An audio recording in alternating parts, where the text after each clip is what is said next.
Ali Gauhar Bloch साहब के पास होती है अंदर की खबर। अली गौहर बलोच साहब कल का रिजल्ट तो बता दें। बिस्मिल्लाहिर्रहमानिर्रहीम। देखें, जो अंदर की बातें होती हैं तो वो तो मुबशर साहब आप ज्यादा, हम सब हारून साहब से और मुझसे ज्यादा बेहतर आप जानते हैं। जाहिर है कि हम तो एक सियासी कारकुन हैं, हालात के तहत ही तजिया कर सकते हैं या एनालाइज कर सकते हैं। मैं समझता हूँ कि जो गिलगित बल्तिस्तान का जो लास्ट इलेक्शन हुआ था ना, वो पूरी इलेक्शन कैंपेन उस वक्त मरियम साहिबा ने लीड की थी और मैं उनके साथ था पिछले लास्ट इलेक्शन में। लिहाजा पूरे गिलगित बल्तिस्तान का लोगों का जो मतलब है कि उनकी जिस तरह से उनका जोशो खरोश था, जिस तरह से जलसे हुए, जिस तरह से वो सारा सिस्टम था, तो वो पिछला इलेक्शन तो जाहिर है कि वो बड़ा मैनेज किया गया था और उसमें जाहिर है वो उस वक्त पहले डिसाइड कर लिया मैनेज गया हुआ था था, कि एक मिनट, मैनेज हुआ था पिछला इलेक्शन? जाहिर है लास्ट इलेक्शन उसमें पीएमएलएन को तो कोई सीट ही नहीं जीतने दी नहीं गई तो थी, हालांकि मैनेज ऑन क्यों हुआ? ग्राउंड। आप अपना आज आपको उम्मीद है कि आप जीत जाएंगे? देखें, उस वक्त फैज साहब थे और वो आपको पता ही है कि मतलब है कि जिस तरह से वो प्लान करते थे, इवन आज़ाद कश्मीर का इलेक्शन, केपी इसका गिलगित बल्तिस्तान का इलेक्शन, तो इस फिर दफा आपका 2018 ख्याल की है कि मैं जनरल। आपके साथ हूं तो हम मैनेज कर लेंगे? नहीं, मैनेज नहीं, मैं ये नहीं कह रहा कि हम मैनेज कर लेंगे, लेकिन पिछला इलेक्शन जो था उसके नतीजे तो बिल्कुल ठीक नहीं थे, हमने कोई क्योंकि इलेक्शन मैंने नहीं ऑन मानना ग्राउंड। ना, क्या मार गए? देखिए, मेरी मेरी गुजारिश सुने ना, मेरी गुजारिश सुने। मैं ये कह रहा हूँ कि मैं उस इलेक्शन में था, मैंने हर जगह हर जलसे में था। मैंने वहां पर देखा कि लोग जो थे वो पीएमएलएन को वोट देना चाह रहे थे, लेकिन उस रिजल्ट जो आए वो उसके बिल्कुल बरक्स थे। लेकिन एक चीज मैं आपको जरूर बताऊंगा कि जो चीफ मिनिस्टर थे पीएमएलएन के, हफीजुर रहमान साहब, उनके दौर में बड़ा जो है ना वो डिलीवर उन्होंने किया और बड़ी मेहनत की। आज भी वहाँ के जो लोकल लोग हैं उस टाइम को, उनके टाइम को सराहते हैं, उनके टाइम को जो है वो समझते हैं कि जितनी भी पॉलिटिकल, इसमें यहाँ पर पीटीआई की गवर्नमेंट भी रही, यहाँ पर मैं पीपल पार्टी की भी अपना रही। अली साहब, मैं वड्डे मियाँ साहब की तकरीर चला दिया थे जिसमें उन्होंने कहा कि 20-20 घंटे लोड शेडिंग हो रही है गिलगित बल्तिस्तान में, और मैं तो मियाँ शहबाज शरीफ को कहूँगा कि यहाँ पे काम करें, आके नज़र डालें इधर भी। वो तो ये कह रहे हैं और आप कह रहे हैं कि हमने इतना कुछ किया। नहीं नहीं, देखें, जितना भी काम हुआ है वो पीएमएलएन के टाइम में बहुत बेहतर काम हुआ है और जाहिर है काम करने की अभी भी बहुत गुंजाइश है, आपने ठीक कहा है। लेकिन ये है कि अगर जो कुछ डिलीवर हुआ है वो नवाज शरीफ साहब के टाइम में या पीएमएलएन के टाइम में या जिस वक्त चीफ मिनिस्टर थे गिलगित बल्तिस्तान के हाफिज साहब, तो उन्होंने जो है वो बड़ी मेहनत की है। तो मैं समझता हूँ कि पीएमएनएल जो है वो वहां से नुमाया पोजीशन लेगी। ये मतलब है कि मेरी प्रिडिक्शन समझ ले, बाकी फैसला तो कल वोटर्स ने करना है। आपकी हो बातों से सकता है मुझे लगता है उससे रजा हारून को नींद आ गई है। नहीं, रजा हारून साहब भी जाहिर है कि बिलावल भुट्टो साहब वहां पर कैंपेन चला रहे हैं और जाहिर है तमाम पॉलिटिकल पार्टी कोशिश करती हैं, पीटीआई की तरफ से भी जो उनके चेयरमैन है वो भी कैंपेन चला रहे हैं। तो बाकी तो नताइज का कल पता चलेगा, जाहिर है जब इलेक्शन होंगे। हैं नदीम लेकिन कुरैशी हमारे साथ आपके? नहीं, नदीम कुरैशी ने अभी तक ज्वाइन नहीं किया। बड़ी मेहरबान, देर की मेहरबान आते आते। रजा हारून साहब, ये क्या साइंस है?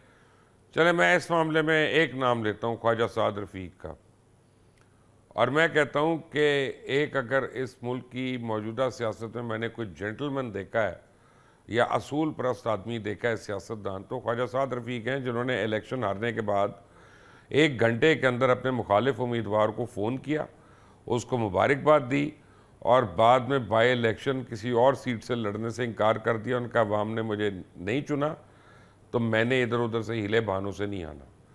तो क्यों नहीं बाकी लोग मान सकते?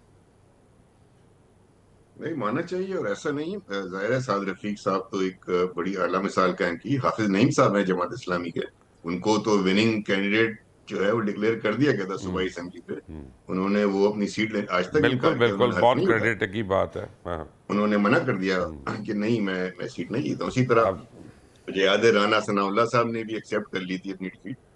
तो ये मिसालें हैं, लेकिन ये मिसालें हमारे यहाँ कम कम हैं लेकिन मौजूद हैं। और उम्मीद यही रखनी चाहिए कि असल में जो कैंडिडेट्स फील्ड में होते हैं ना, मुबशिर भाई, या जो पार्टियां कारकुनान समेत फील्ड में उतरी हुई होती हैं, उनको इलेक्शन डे के आधे दिन बाद ये अंदाजा हो जाता है कि ये सीट अब जीते हैं या हार रहे हैं।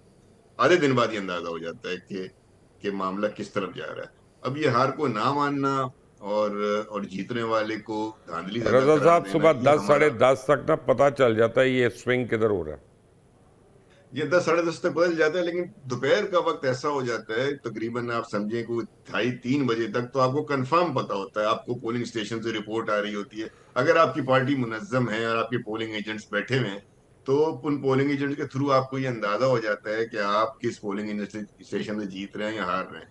तो उसके बाद का सारी एक्टिविटी जो होती है वो मैं समझता हूँ कि हारने के बाद कैंडिडेट को पता होता है। तो ये जमहूरी रवायात चलें, अच्छी बात है। साद रफीक साहब हो गए, हाफिज नईम साहब हो गए, राना सनाउल्लाह साहब हो गए, इसी तरह और लोग जो ये रवायत डाल रहे हैं, उम्मीद रखेंगे कि इस रवायत को जो है वो फॉलो किया जाएगा। और जिस तरह होता है मौज़म ममालिक में कि हारने वाला जीतने वाले को मुबारकबाद देता है, ये हमारे रिवायत पढ़नी चाहिए, अच्छी बात है, ये काबिल सताइश बात है।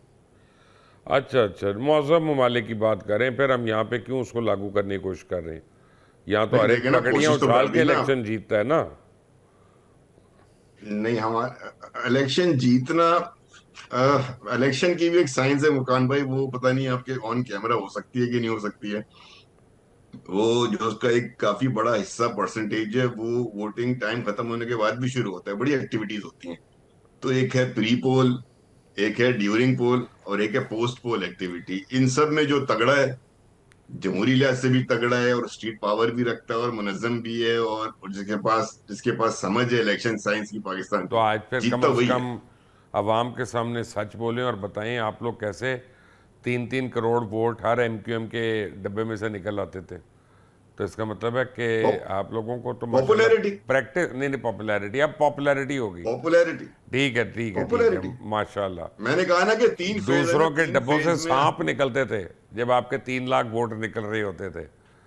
और कितने छाप के रखते थे आप लोग यार, शनाख्ती कार्ड आपके पास, सब कुछ आपके पास। नहीं, एक देखिए, मैं आपको बताऊं कि ये, खैर अब मैं एमके में हूं नहीं, लेकिन अगर आप एमके की तारीख उठाएंगे तो ठीक है, कुछ इलेक्शन में आप ये बात कर सकते हैं, लेकिन 88 का, 90 का और खास तौर पे 93 का, 93 का तो वो इलेक्शन है कि एमकेएम की पूरी तंजीम अंडरग्राउंड थी, कोई मौजूद ही नहीं था। सो मच सो के उन्होंने कौमी असेंबली का जो इलेक्शन था, पहले मुख्तलिफ दिनों में होते थे, तो कौमी असेंबली के इलेक्शन का एमकेएम ने उस वक्त बॉयकॉट किया। तो हार्डली पूरे शहर से 3-4% वोट कास्ट हुआ। फिर वो एमकेएम को अप्रोच की गई और एमकेएम ने सुबह इलेक्शन का 2 दिन बाद हिस्सा लिया, तो पूरे इलेक्शन को स्वीप किया, पूरा शहर बाहर निकला हुआ था।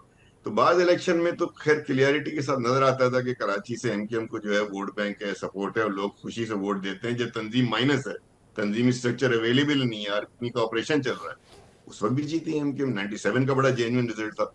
बाकी ठीक है, जिस जिस इलेक्शन के आप हवाला दे रहे हैं उसके लिए बात की जा सकती है।